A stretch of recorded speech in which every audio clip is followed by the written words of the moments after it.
Hi guys, thanks again for tuning in to Mark Shettle Fitness. This one's all about stretching, warming up, cooling down before and after exercise. Very important. Warm up, cool down. What a warm up does, it gets the blood pumping around the body, warms your body up ready for exercise. And if your body's ready for exercise, you're less liable to pick up a niggling injury during that exercise. I always say warm up 3 to 5 minutes before you start. Do that with a series of exercises, aerobic, so you can do some gentle jogging like this. If you've got a treadmill, you can do it on there. If you've got a bike, you can do it on there.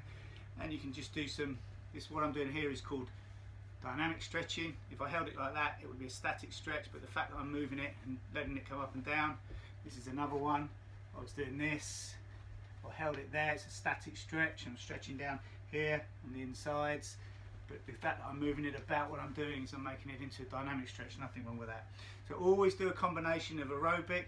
Do the arms, some basic ones here. Always loosen up the shoulders. When you're young, you don't need to do so much stretching, but as you get older, you really do. You need to get everything ready. Some nice stretches there. Don't ever forget your hips as well. Hips are very important. We do an awful lot of our hips, a lot of walking, a lot of bending. So I always do a little shimmy around to the left and around to the right. You can do that 5 or 6 each side. And the hip flexors as well. You can open up your hip flexor here and then close it again. Open it.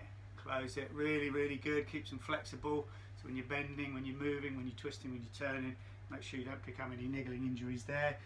And of course, after you've done your warm up, if you are targeting a specific area, i.e. you're running or you're doing something on your arms, yes, you would spend a little bit more time in those areas to make sure those areas are ready too.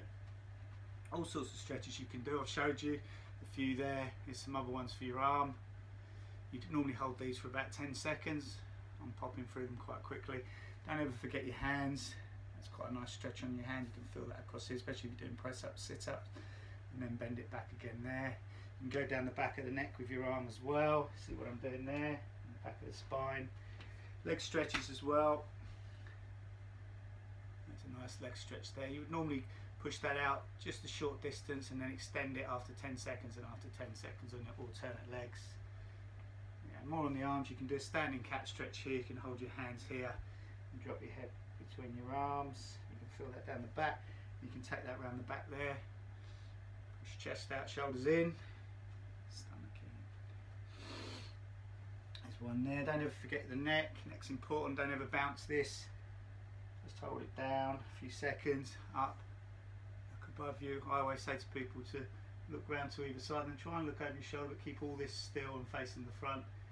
Then centre, never push it all the way back round because you're liable to pull something across your back, and then centre. So stretching, warming up before exercise, really important, and again repeat those moves when you're cooling down as well, because again you don't want to pick up a silly injury. It's really important that you do this just for basic tasks as well, like gardening. The amount of people I hear who have been gardening all day and then come back and their back hurts or their legs hurt, and it's normally because you've been moving in a different way that you're not used to. So you probably should have done a little warm up on your legs and on your arms, and then when you finish, do the same thing again, and that prevents you getting that build up of something they call lactic acid in the areas that you've been using, working, and it stretches that out and allows that chemical to dissipate around your body. So warm up, stretching, 3 to 5 minutes. There you go, 3 to 5 minutes before exercise. Again, if you target it in specific areas because you're doing a specific type of workout, yeah, spend some more time on those areas. And then equally do the cool down, repeat these exercises again. Include it for everything. If you're going for a walk, do a little stretch on your legs before you do.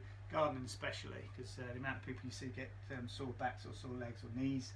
And like I say, it ensures the body is ready for exercise and prevents injury. So there you go. It's a simple task to forget, but it's really important, and it enables you to keep exercising day after day, week after week. The worst thing that anybody can do is to be sidelined because they didn't stretch properly. Thank you.